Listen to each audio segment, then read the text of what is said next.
So before I get into this, I just want to throw a quick PSA out there. Everybody poops and everybody farts. Don't pretend you don't. Hi friends, it is Sam and I'm here again to make you feel better about yourself and the mishaps that may have occurred in your life. I didn't actually intend to make another one of these. I thought, all my most embarrassing stories are out there. What could possibly be more embarrassing than the things I've already shared on my channel? But then I thought, Sam, you haven't included any stories about flatulence, have you? Come on now. Everyone's got an embarrassing fart story. So today, I bring you another compilation of Sam's mishaps. And I am a bit concerned that the internet won't look at me the same. But for the good of the people, and to help you feel okay, I'm here today to embarrass myself. Basically, starting off with a butt one, okay? I used to be on meds that loosened my bowels a little bit. Not just a little bit, in fact, quite a lot. And this was like a year ago. It wasn't that long ago, so the wounds are still quite fresh.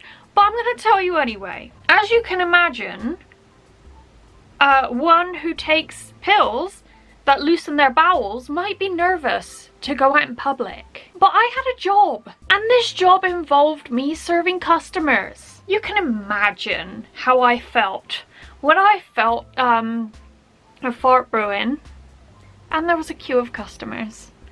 And I thought, I can't push it out because I might poo myself, right? So I actually ended up pushing it out because it was one of those that just wanted to come out. It was like, nah Sam, can't wait for this, out I come.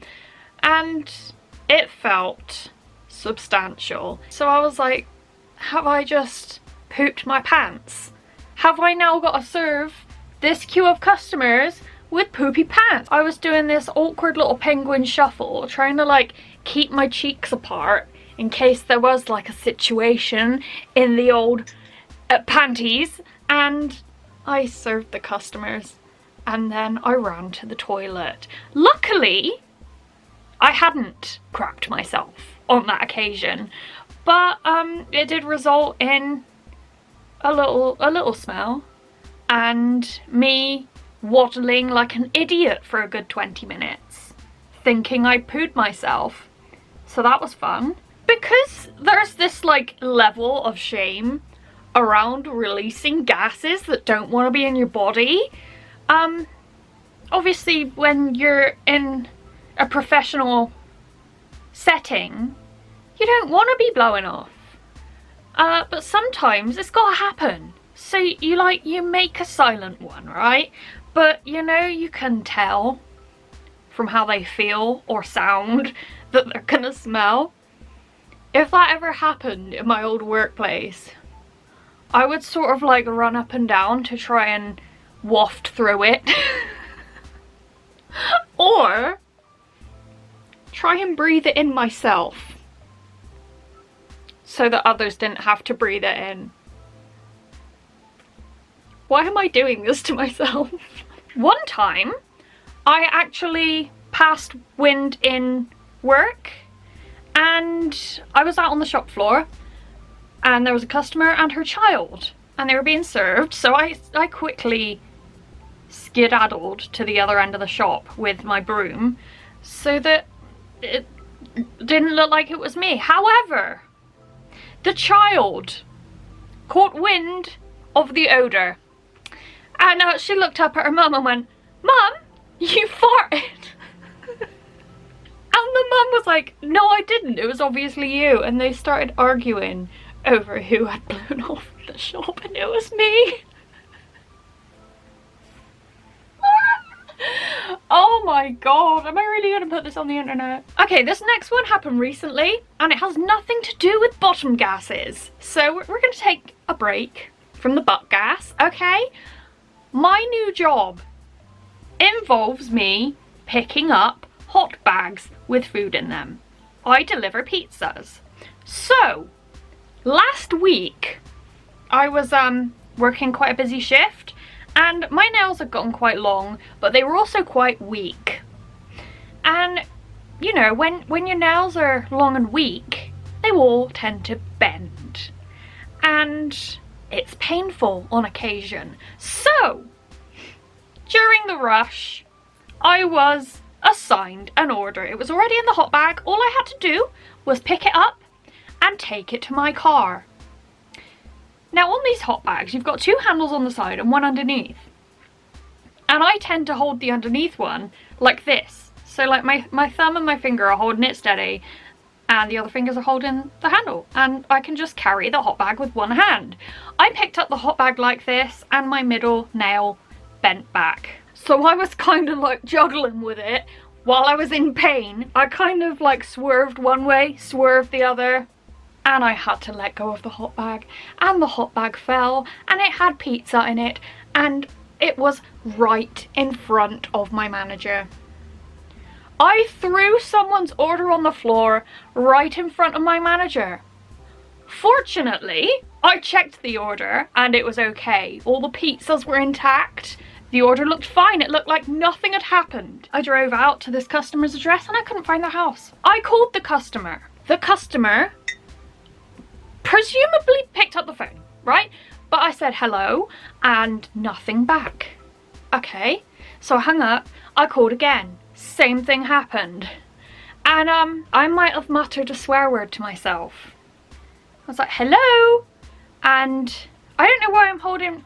I got a phone, hello, and again, nothing. So I was like, for fuck's sake. And I hung up and I realised immediately that I might have just sworn down the phone to a customer. Fortunately, when I got to the door of this customer, whose house I found without anyone's help, thank you very much, they seemed fine. They didn't seem to have any idea that I'd sworn down the phone to them. Another toilet story. My sister and I like to get ready for bed together. In our household, we don't tend to lock the toilet door. We just pee if we want to, and if someone wants to walk in, it's fine. Who cares? Like, no one sees anything when you're sat on the toilet, so no big deal. So Jess and I tend to get ready for bed together. In our old house, the toilet was in the same room as the sink and the bath, whereas in this house, the toilet's in a separate room. But I was on the toilet, getting ready for bed. Jess was cleaning her teeth, and something crawled out of a corner, and it freaked me out because I'd never seen one in our house before. It was like a centipede or something, and it was just wriggling along the floor. I was on the toilet, it was coming at me, so I just lifted my legs up. So I'm sat on the toilet, my legs in the air, screaming at Jess to get this centipede. And she just refuses. She just doesn't get the centipede. I can't remember how that story ends, but there have been quite a few me on the toilet getting scared of bug situations. Once I was on the toilet in our old house and a spider fell into my lap. You have never seen anyone flail so much on a toilet in your life. And Jess also witnessed that, so she had a good time. And it seems that not only do centipedes and spiders hate me, birds also really hate me. Once upon a time, I was in Bristol town centre with my mum and my sister. We were doing a little bit of shopping. We stopped for some Greggs. I had a sausage roll. And being the good little citizen I was, I went to a bin to put my rubbish in the bin. And out flies a pigeon. I screamed the place down. It was town centre, it was packed. Lots of people saw a pigeon fly out of a bin at me. And I can be quite a screamer when I'm scared, so that was embarrassing. One has also flown from a rooftop and skimmed my head. And of course we can't forget the time when I was in school. I just walked in to school on a morning and a bird crapped on my head. I thought that someone had thrown an orange at me. If you've ever been crapped on by a bird, like, It's heavy. The bird must have been up high, or it must have had a big bloody breakfast, because it was a big poo. And you'd think that any other student would go home and perhaps wash. But I was scared of being told off by teachers, and I was scared of being told off by my mum. So I tried to just comb it out in the bathroom, and I spent a day in school with poopy residue in my hair. Just constant little things daily tend to happen to me to test my patience, and it's all fun and games. It's fine. I've survived. I hope this video has made you feel better about yourself, or at the very least less alone. I hope you have a lovely day. I will see you next time with another video. Bye!